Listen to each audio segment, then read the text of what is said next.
Wie ihr diese niedlichen Sterne häkeln könnt, erfahrt ihr in diesem Video. Fröhliches Fummeln, ihr Lieben! Ich bin Caro von Caros Fummelei. Ich bin Handarbeitsbloggerin und Anleitungsdesignerin. Ich zeige euch heute in diesem Video ganz einfach, wie ihr diese kleinen süßen Sterne häkeln könnt. Ihr könnt dafür jedes beliebige Garn nehmen. Wichtig ist nur, dass ihr eine passende Häkelnadel habt. Dann brauchen wir noch eine Schere und eine Vernähnadel und dann kann es auch schon losgehen. Wir starten mit einem magischen Ring und häkeln in den magischen Ring 7 Büschelmaschen. Wenn ihr nicht wisst, wie der magische Ring geht, dann schaut euch mal mein Tutorial hier oben an. Da erkläre ich euch das nochmal ganz langsam und ausführlich. Wir starten hier direkt mit dem magischen Ring. Ich mache hier jetzt eine Luftmasche und ziehe mir die erste Masche dann so ein bisschen höher und starte mit der ersten Büschelmasche. Und zwar machen wir einen Umschlag und holen den Faden einmal durch. Nochmal einen Umschlag und den Faden durchholen. Und nochmal einen Umschlag und den Faden durchholen. Also wir machen Büschelmaschen mit 3 Umschlägen. Und jetzt den Faden holen und durch alle Schlaufen auf der Nadel ziehen und eine Luftmasche. Nochmal, ein Umschlag, den Faden durch den magischen Ring holen und ein bisschen hochziehen. Noch ein Umschlag, den Faden durch den magischen Ring holen. Noch ein Umschlag, den Faden durch den magischen Ring holen. Jetzt haben wir wieder 3 Umschläge und 3 Fäden durchgeholt. Das heißt, wir haben jetzt 6 plus die erste Masche, die wir ja ganz am Anfang hatten, auf der Nadel. Das heißt, ihr müsst 7 Umschläge oder Fäden halt um die Nadel gewickelt haben. Und dann zieht ihr den Faden einmal durch alle durch und macht noch eine Luftmasche. Das machen wir jetzt so lange, bis wir 7 Büschelmaschen hier in dem magischen Ring drin haben. Dann geht es weiter. Wer die Büschelmaschen noch nicht so gut kann, der kann sich auch nochmal mein Tutorial zu den Kosmetikpads angucken. Das verlinke ich euch hier oben auch nochmal. Da erkläre ich noch ein bisschen langsamer nochmal, wie es geht und worauf ihr achten müsst, damit die wirklich richtig schön werden. Hier geht es jetzt weiter, wenn wir 7 Büschelmaschen im magischen Ring haben. Ich habe jetzt 7 Büschelmaschen hier reingehäkelt und jetzt ziehe ich mir den magischen Ring fest. Wenn ich so einen Single-Garn habe, muss ich da ein bisschen aufpassen, dass der Faden nicht reißt. Aber das funktioniert hier sehr gut. Und jetzt mache ich eine Kettmasche in diese erste Lücke hier, also in die erste Luftmasche zwischen den ersten beiden Büschelmaschen. Da mache ich mir jetzt eine Kettmasche rein und jetzt häkle ich wieder eine Luftmasche und ziehe die wieder so ein bisschen höher. Und jetzt geht es weiter mit der zweiten Runde. Jetzt häkeln wir in dieselbe Stelle, wo ich gerade die Kettmasche gemacht habe, wieder eine Büschelmasche mit 3 Umschlägen rein. Und jetzt kommen 3 Luftmaschen. 1, 2, 3. Und in dieselbe Stelle noch eine Büschelmasche.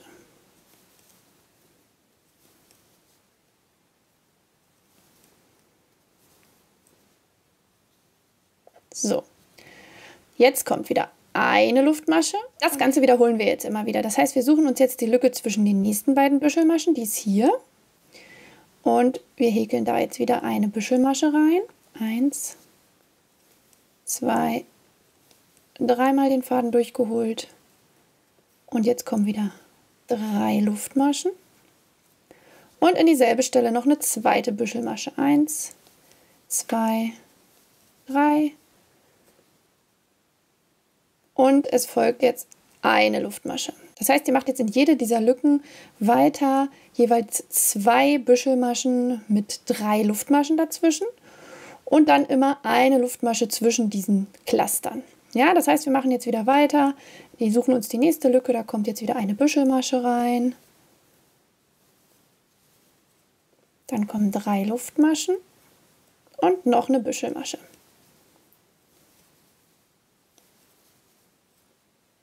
Und jetzt eine Luftmasche. Das machen wir jetzt weiter bis zum Ende und dann geht es hier weiter. So, wir sind jetzt hier wieder am Ende angekommen und wir haben jetzt insgesamt 14 Büschelmaschen gehäkelt und 7 mal 3 Luftmaschen. Dann haut das auf jeden Fall hin. Und jetzt machen wir wieder eine Kettmasche hier in diesen ersten Bogen mit 3 Luftmaschen und häkeln hier jetzt weiter. Jetzt machen wir eine Luftmasche und jetzt kommen in diesen 3 Luftmaschenbogen eine feste Masche, ein halbes Stäbchen,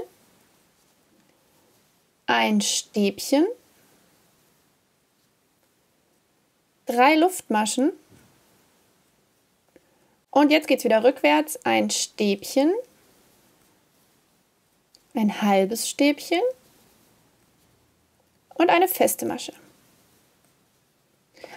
Das ist jetzt unsere erste Sternspitze. Jetzt suchen wir uns die Lücke zwischen diesen beiden nächsten Büschelmaschen, da wo wir nur eine Luftmasche gehäkelt haben. Und da kommt eine Kettmasche rein. So. Und jetzt geht es genau so rundherum weiter. Das heißt, wir suchen jetzt die nächste Lücke mit den 3 Luftmaschen. Da kommt jetzt wieder eine feste Masche, ein halbes Stäbchen, ein Stäbchen, 3 Luftmaschen und wieder zurück. Ein Stäbchen, ein halbes Stäbchen und eine feste Masche und in die nächste Lücke, wo nur eine Luftmasche gemacht wurde, zwischen den Büschelmaschen wieder eine Kettmasche. Das machen wir jetzt wieder bis zum Ende der Runde und dann sind wir auch schon fast fertig. So, ich bin jetzt hier bei meiner 7. Spitze angekommen und habe die fertig gehäkelt. Ich spare mir jetzt hier die letzte Kettmasche und schneide mir den Faden jetzt hier einfach ab, ziehe die letzte Masche lang und mache hier einen unsichtbaren Rundenübergang. Wenn ihr noch nicht wisst, wie das geht, dann schaut euch hier oben mal mein Tutorial an. Das geht hier an der Stelle auch wieder ganz gut. Dann sieht man nämlich am Ende gar nicht mehr, wo die letzte Masche war, beziehungsweise wo wir hier angefangen haben. Das kaschiert das Ganze ganz schön. Ich ziehe mir den Faden dann einfach hier nach hinten auf die Rückseite und dann vernähe ich die beiden Fäden hier hinten auf der Rückseite. Nehme mir hier nochmal meine Häkelnadel und ziehe mir die Spitzen ein bisschen länger, damit die schön spitz rauskommen. Ihr könnt das Ganze auch natürlich ein bisschen stärken mit einem Spray oder so, aber müsst ihr nicht, das geht auch so super. Ich hoffe, euch hat das Video gefallen und ihr habt Spaß dabei gehabt, die kleinen Sterne zu häkeln. Wenn es euch Spaß gemacht hat, dann lasst doch gerne einen Daumen nach oben hier und abonniert meinen Kanal, damit ihr weitere kostenlose Anleitungen nicht verpasst. Jeden Mittwoch gibt es ein neues Video auf meinem Kanal, Anleitungen und auch weitere Tipps und Ideen zum Häkeln und Stricken. Viel Spaß damit!